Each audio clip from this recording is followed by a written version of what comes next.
Hello everybody, this is Zaxter99. Again, this is going to be Drive to Work number 6. Today is my Thursday. It's a Monday for the rest of the world. Monday evening I'm going to work. And I'm going to share my thoughts with you again on my exciting drive to work. You know it's got to be an exciting drive to work.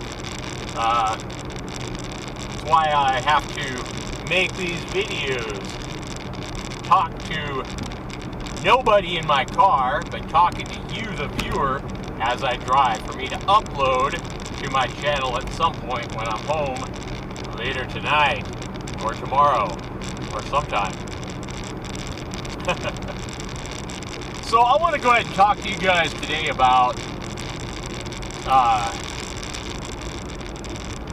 does it pay to be a nice person in general? Does it pay off? And I'm not just talking about one aspect of life. I'm talking about, in general.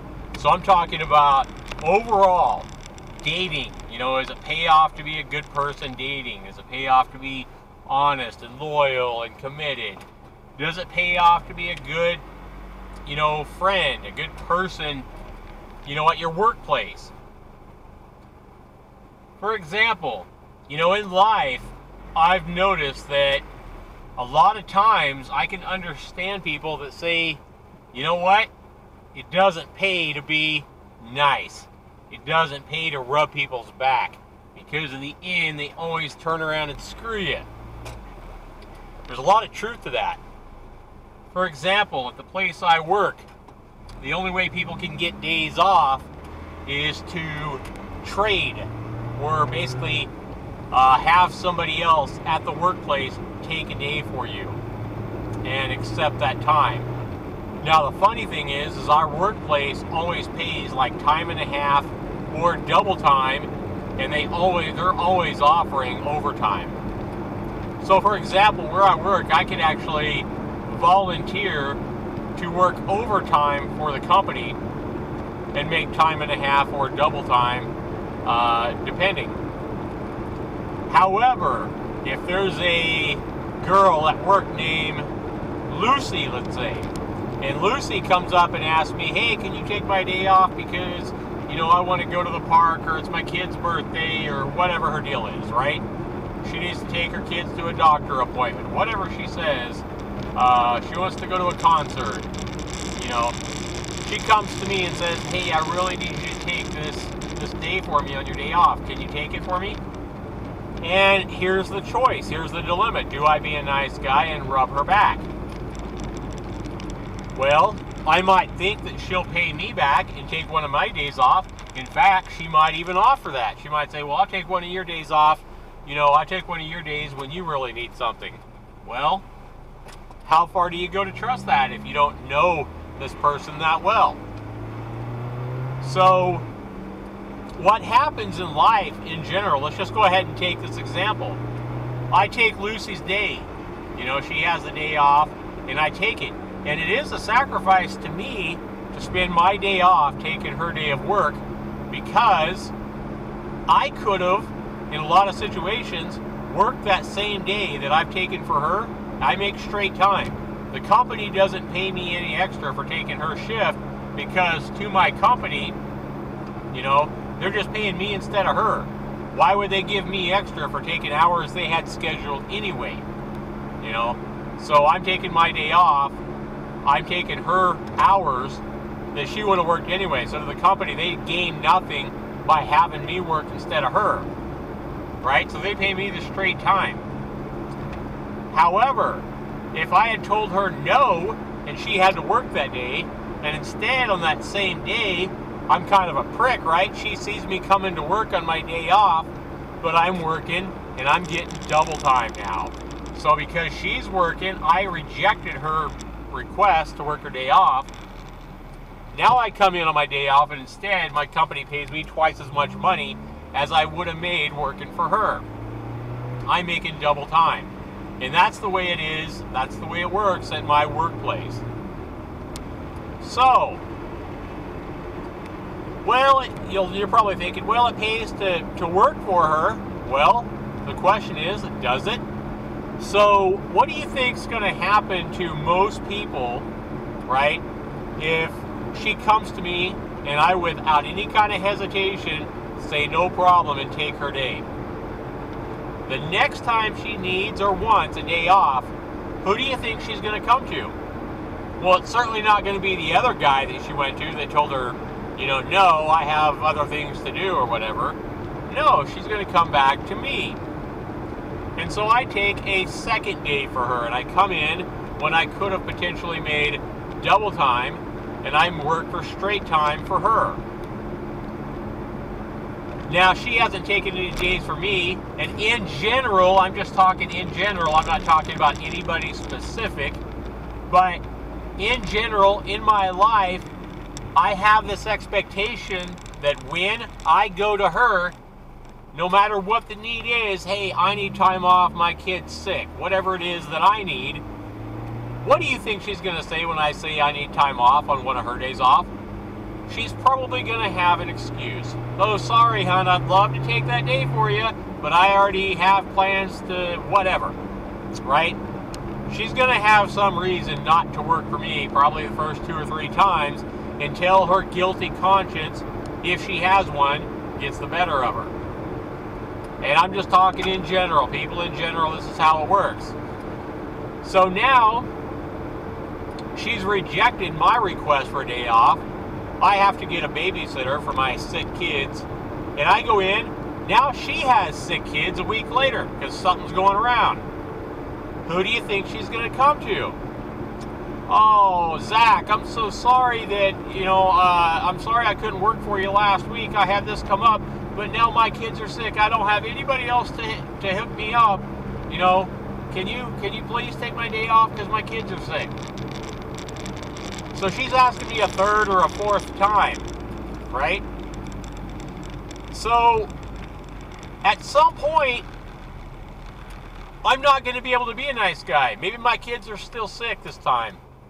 Maybe I already scheduled to work for somebody else. Whatever it is, at some point, I'm not going to be able to tell her yes. And after I've already worked for her 4 or 5 or 8 times or 3 times or whatever, how do you think she's going to feel when I tell her, no, sorry, I can't? The way people generally work is, if I do it for her so many times and then I tell her no, the one time I tell her no, she's going to be disgusted at me, because I have let her down. So she is going to think I am a jerk, whatever, I didn't bail her out, whatever. Even if she's never worked a day for me, I'm still going to be the bad guy. In fact, I'm probably going to be worse than the guy she asked first that never told her yes. The guy that's never taken a day for her. In general, this is kind of how people work. The more you give them, the more they want to take. And the more they are butthurt, when you can't help them out. And that's just how people in general seem to work. So you're almost better off by being thought of as a selfish prick or a jerk from the start and never helping people out. Because once you start rubbing their back, the one time you don't rub their back, oh my God, you are the biggest prick ever. And I'm not saying that everybody works like that. I'm just saying that's kind of how people work in general from, my experience.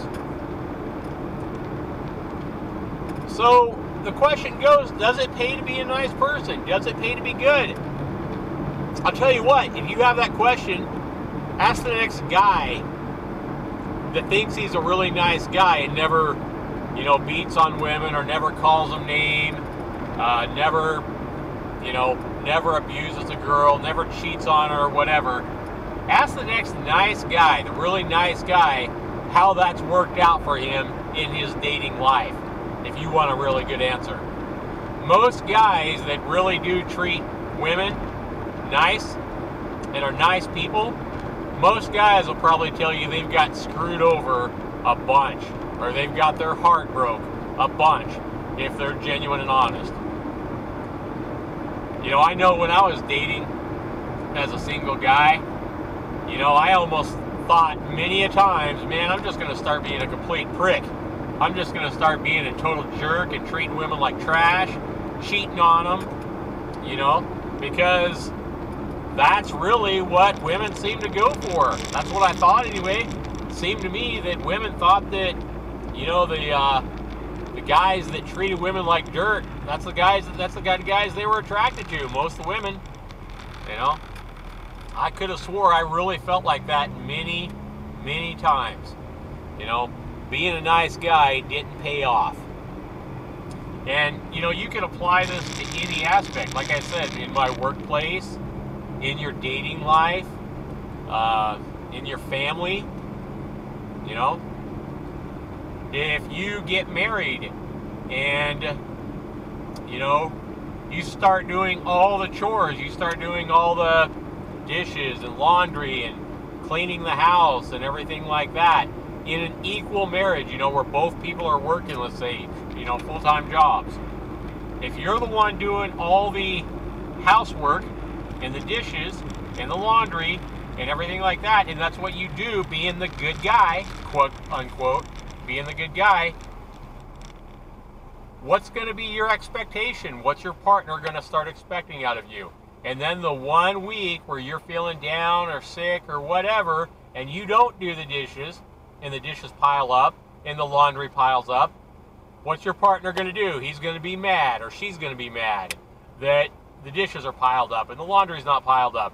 Rather than helping you out, right, and doing the dishes for once or doing the laundry for once, they're probably going to have the expectation that you're going to do it. And they're going to be angry at you when it's not done, even though you've already done it for the past 2 years. All of it. Again, does it pay to be a good person? Now, I'm not saying that you should turn around and go out and start robbing banks and stabbing people in the throat. Obviously, that's not going to pay off very, you know, or get you very far in life.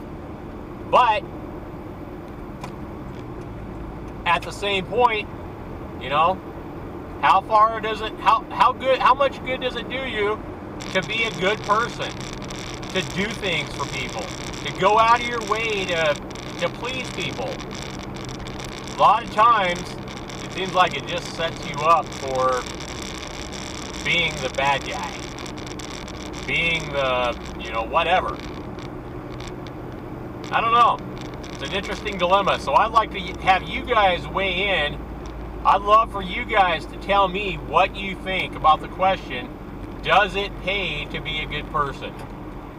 Does it pay to be the nice guy at work and take those shifts for people? Does it pay to always do more than your fair share to try to, you know, have peace and everything in a marriage? Does it pay to be the good person, you know, in any situation? And if so, tell me what situations you think it pays to be the good guy, rather than just being a selfish prick, you know? I don't know. Good question to ask, though. I want to know what you guys have to think. Please chime in and leave down in your comments below what you think of my question today on my drive to work. Does it pay to be a good person in general, overall? Not just in one aspect, I'm talking overall. You know, workplace, marriage, partnership, dating, whatever. You know, does it pay to be the good guy, the good girl, the good woman, or the good guy? Anyway, I want to go and thank you guys for watching. This has been Zaxter99. We'll see you in the next video. Be sure you rate this video. Be sure you subscribe. Be sure you share this video as well. And we'll talk to you in the next one. Take care, everybody.